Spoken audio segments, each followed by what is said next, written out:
बिल्कुल।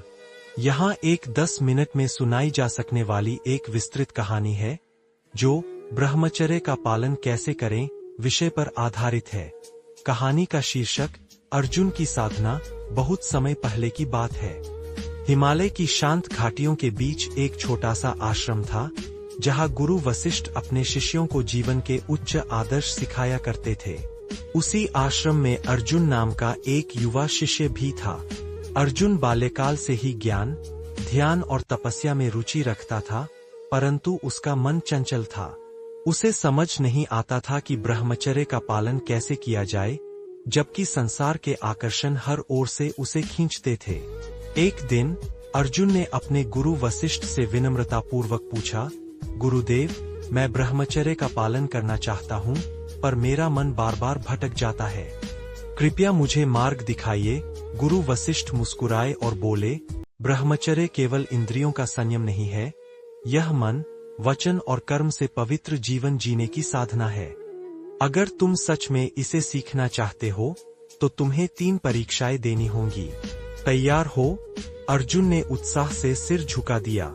गुरु ने पहली परीक्षा दी, पुत्र, सबसे पहले अपना आहार संयमित करो। जो भोजन शरीर को उत्तेजित करे, उसे त्याग दो। सात्विक आहार लो, ताजे फल, हरी सब्जियां, हल्का भोजन। अर्जुन ने आज्ञा मानी। कई दिन तक वह केवल सात्विक भोजन करने लगा। धीरे धीरे उसकी इंद्रियां शांत होने लगीं। फिर गुरु ने दूसरी परीक्षा दी, अब अपने विचारों पर ध्यान दो। जैसे किसान अपने खेत को खरपतवार से बचाता है, वैसे ही तुम भी अपने मन से अशुद्ध विचारों को हटाओ। जब भी कोई अवांछित विचार आए, उसे एक बादल की तरह देखकर गुजर जाने दो। उस पर पकड़ मत बनाओ। अर्जुन ने इस अभ्यास को शुरू किया। हर दिन वह ध्यान करता, मन को शांत करता। कभी कभी विचार आते, पर अब वह उनसे लड़ता नहीं था, बस देखता और छोड़ देता। अंततः गुरु ने तीसरी और सबसे कठिन परीक्षा दी, अब अपनी दिनचर्या को तप का रूप दो। सुबह ब्रह्म मुहूर्त में उठो, स्नान कर ध्यान करो, शास्त्रों का अध्ययन करो और शेष दिन सेवा कार्य में लगाओ। आलस्य और व्यर्थ की बातों से दूरी बनाओ। अर्जुन ने निष्ठापूर्वक इस आदेश का पालन किया। पहले कुछ दिन कठिन थे। आलस उसे पकड़ने की कोशिश करता, पुराने मनोरंजन उसे बुलात। पर अर्जुन हर बार दृढ़ संकल्प के साथ आगे बढ़ता रहा। समय बीतता गया। एक दिन गुरु वशिष्ठ ने अर्जुन को बुलाया। उन्होंने पूछा, पुत्र, अब तुम्हें ब्रह्मचर्य क्या लगता है? अर्जुन ने शांत भाव से उत्तर दिया, गुरुदेव, अब मुझे समझ आया है कि ब्रह्मचर्य कोई जबरदस्ती नहीं है। यह तो भीतर से प्रसन्नता और स्थिरता पाने का साधन है।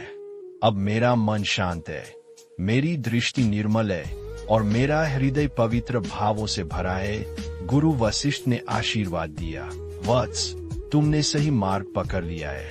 याद रखो, ब्रह्मचर्य केवल शरीर का नहीं, मन और आत्मा का भी संयम है। यह केवल त्याग नहीं, बल्कि सच्चे आनंद की ओर यात्रा है। अर्जुन ने उस दिन से जीवन भर ब्रह्मचर्य का पालन करते हुए न केवल अपने जीवन को ऊंचा उठाया, बल्कि अनेक लोगों को भी प्रेरित किया। इस कहानी से शिक्षा, सात्विक आहार से इंद्रियां नियंत्रित होती है, शुद्ध विचारों से मन शांत होता है, नियमित साधना और सेवा से जीवन में स्थिरता आती है। ब्रह्मचर्य कोई बोझ नहीं, बल्कि सच्चे आनंद की कुंजी है। अगर आप चाहो तो मैं इसी पर एक छोटा सा प्रेरणादायक भाषण या कविता भी बना सकता हूँ। चाहोगे?